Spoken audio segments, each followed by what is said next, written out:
Question. What are some methods of eradicating Vedana that arise?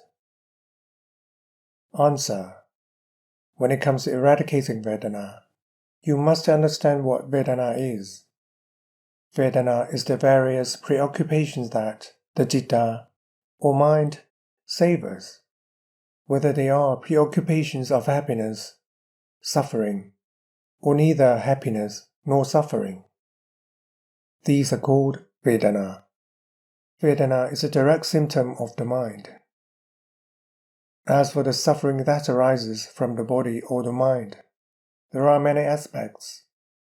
Sometimes bodily suffering affects the mind. This is one type of Vedana, that is, suffering. Sometimes, when your body is completely healthy, you experience physical happiness which gives rise to mental happiness. This is another type of Vedana, that is, happiness.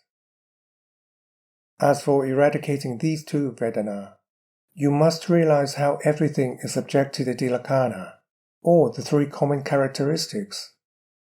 There is nothing that will be suffering forever, and there is nothing that will be happiness forever. Once there is happiness, there must be suffering thereafter as a principle. When using wisdom to fix both of these issues, don't want both of them, and don't yearn for both of them. When you experience physical or mental suffering, don't be distressed over experiencing too much suffering. This is how the world naturally exists. When you experience physical or mental happiness, even when there is too much of it, do not be so overconfident that, I am happy now. This is overconfidence. This happiness is Vedana.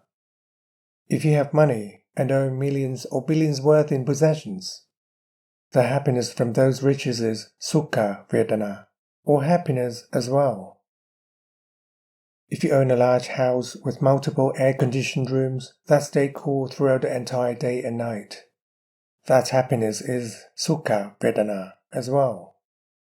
Do not be enthralled by it, because these Vedana can delude your mind. They can cause you to become overconfident as well. Now, when it comes to eradicating Vedana, you must use wisdom to fix it. It's impossible to end all Vedana. So long as you are still alive and have a body and can walk around, make a living, and fall asleep, all of those Vedana will still exist. This is because Vedana comes with birth. Once we are born, we must all be this way. Even the Ācariya Pukkalas, or holy ones, experience Vedana. However, their Vedana is not tainted by Kilesas or defilements. They experience leg pain too. It is similarly pain, but that pain is defilement-free. They also experience suffering, but that suffering isn't steered by defilements. These Vedana cannot be eradicated at this time. So what can you do? Expelling the defilements and desires that lie latent in Vedana is an important matter. This is the critical issue. Endeavor to expel the defilements and desires that lie latent in your mind. You must eradicate them from your mind. You must eradicate them from Vedana so that it is only a pure aggregate, or kanta. It is like filthy water that is poisonous. You must try to filter out the clean water as much as possible. Pour the filthy and disgusting part down the drain. Don't keep it. Keep only the clean water.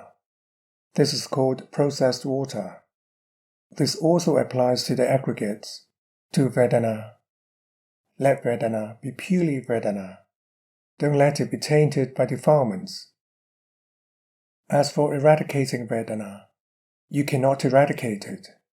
It exists with every single person as long as they haven't died. If you are reborn again, you will experience Vedana again. If you are reborn another 100 or 1,000 times, it will be there in those 100 or 1,000 rebirths. Vedana cannot be fixed, because birth is its cause.